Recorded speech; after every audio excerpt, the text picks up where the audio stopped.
Hi friends, ಎಲ್ಲರಿಗೂ top on super ಅಕಾಡೆಮಿಗೆ ಸ್ವಾಗತ.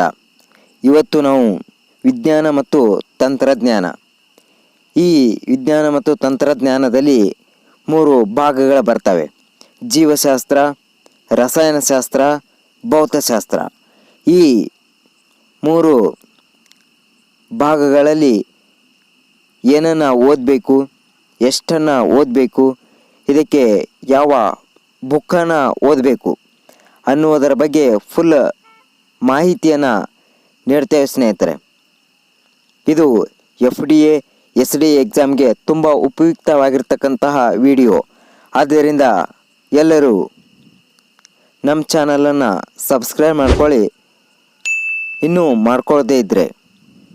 ಅದೇ ರೀತಿ ಈ ವಿಡಿಯೋನ ಕೊನೆ ತನಕ ನೋಡಿ. ಮೊದಲನೆಯದಾಗಿ ಜೀವಶಾಸ್ತ್ರ, ಬಯೋಲಾಜಿ. ಈ ಬಯೋಲಾಜಿನ ನಾವು ಬ್ಯೂಟಿಫುಲ್ ಆಗಿ ಕಲಿಬೇಕು ಸ್ನೇಹಿತರೆ. ಇಲ್ಲಿ ಯಾವ ಚಾಪ್ಟರನ್ನು ಬರ್ತವೆ ಅನ್ನೋದ್ರ ಬಗ್ಗೆ ಸಂಪೂರ್ಣವಾಗಿರ್ತಕ್ಕಂತಹ ಮಾಹಿತಿಯನ್ನು ತಿಳ್ಕೊತಾ ಹೋಗೋಣ ಫ್ರೆಂಡ್ಸ್.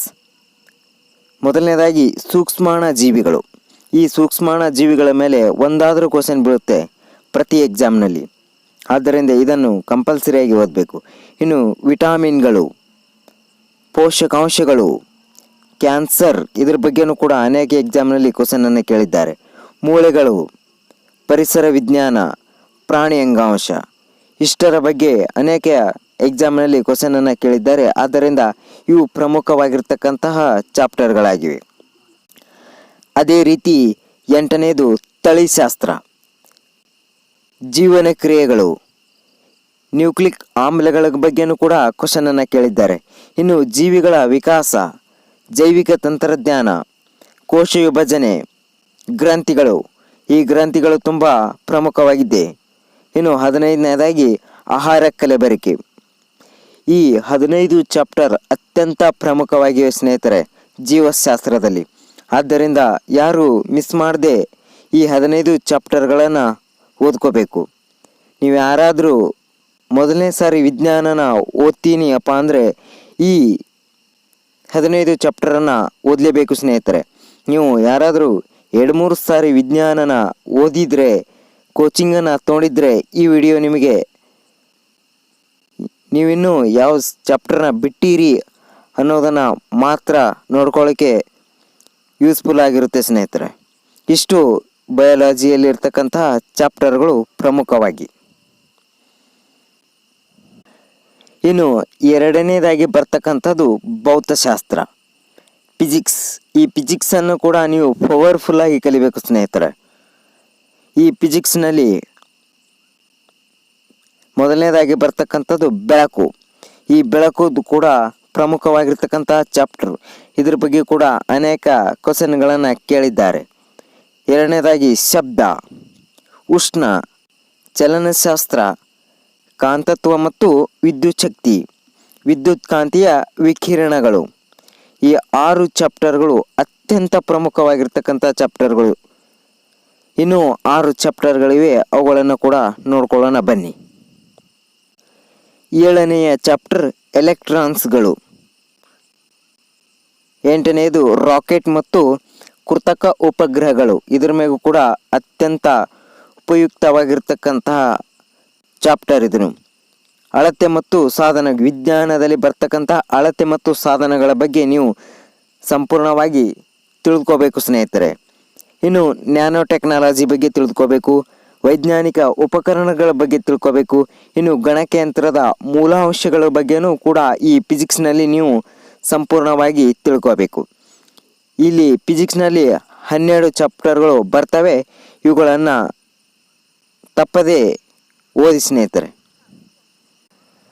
ಇನ್ನು 3ನೇದಾಗಿ ಬರ್ತಕ್ಕಂಥದ್ದೇ ರಸಾಯನಶಾಸ್ತ್ರ, ಕೆಮಿಸ್ಟ್ರಿ. ಇದನ್ನು ಕೂಡ ನಾವು ಕಲರ್ಫುಲ್ಲಾಗಿ ಕಲಿಬಹುದು ಸ್ನೇಹಿತರೆ. ಇಲ್ಲಿ ಮೊದಲನೇದಾಗಿ ಧಾತುಗಳು, ಪರಮಾಣುವಿನ ರಚನೆ ಮತ್ತು ಪರಮಾಣು, ಇದ್ರ ಬಗ್ಗೆಯೂ ಕೂಡ ಅನೇಕ ಕ್ವಶನ್ಗಳನ್ನು ಕೇಳಿದ್ದಾರೆ. ನೀರು, ಇದರಲ್ಲಿ ಕೂಡ ಅನೇಕ ಕ್ವಶನ್ಗಳನ್ನು ಕೇಳಿದ್ದಾರೆ. ಹೈಡ್ರೋಕಾರ್ಬನ್ಗಳು, ವಿಕಿರಣ ಪಟುತ್ವ, ದಹನ ಕ್ರಿಯೆಗಳು, ಇವುಗಳಲ್ಲಿ ಅನೇಕ ಬಾರಿ ಕ್ವಶನನ್ನು ಕೇಳಿದ್ದಾರೆ. ಇನ್ನು ರಸಾಯನಶಾಸ್ತ್ರದಲ್ಲಿ 7ನೇ ಚಾಪ್ಟರ್ ಲೋಹಗಳು ಮತ್ತು ಅಲೋಹಗಳು, ಆಮ್ಲಗಳು ಮತ್ತು ಪ್ರತ್ಯಾಮ್ಲಗಳು, ಅನಿಲಗಳ ವರ್ತನೆ, ಸಂಶ್ಲೇಷಿತ ವಸ್ತುಗಳು, ರಾಸಾಯನಿಕ ಸಮೀಕರಣ, ಪರಿಸರದ ಸಮಸ್ಯೆಗಳು. ಈ ರಸಾಯನಶಾಸ್ತ್ರದಲ್ಲಿ ಕೂಡ ಪ್ರಮುಖವಾಗಿ 12 ಚಾಪ್ಟರ್ಗಳು ಬರ್ತವೆ. ಇವುಗಳನ್ನು ಕೂಡ ನೀವು ಗಮನವಿಟ್ಟು ಓದಲೇಬೇಕು. ಈ ಅಷ್ಟು ವಿಷಯಗಳ ಬಗ್ಗೆ ಯಾವ್ಯಾವ ಚಾಪ್ಟರನ್ನು ನೋಡ್ಕೋಬೇಕಂತ ನಾವು ತಿಳ್ಕೊಂಡಿದ್ದೇವೆ. ಅದೇ ರೀತಿ ಈ ಸೈನ್ಸ್ಗೆ ಯಾವ ಬುಕ್ಕನ್ನು ಓದಬೇಕು ಅಂತ ತಿಳ್ಕೊಬೇಕಪ್ಪ ಅಂದ್ರೆ ಮೊದಲನೇದಾಗಿ ನಾವು 5ನೇ ತರಗತಿಯಿಂದ 10ನೇ ತರಗತಿಯ ಬುಕ್ಸನ್ನು ಓದಬೇಕು.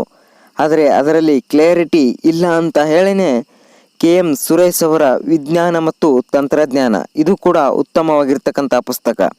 ಅದೇ ರೀತಿ ನೀವು ಯಾರಾದರೂ ಇಲ್ಲಿ ಬಿಜಾಪುರ ಸೈಡ್ ಇದ್ರಿಯಪ್ಪ ಅಂದ್ರೆ ಆರ್ಯಭಟ ಕೋಚಿಂಗ್ ಸ್ಥಾಪಕರಾಗಿರ್ತಕ್ಕಂಥ SS ತೇಲಿ ಗುರುಗಳು, ಇವರು ಕೂಡ ಅತ್ಯಂತ ಅದ್ಭುತವಾಗಿರ್ತಕ್ಕಂಥ ಸಾಮಾನ್ಯ ವಿಜ್ಞಾನ ಅನ್ನುವ ಪುಸ್ತಕ ಬರೆದಿದ್ದಾರೆ.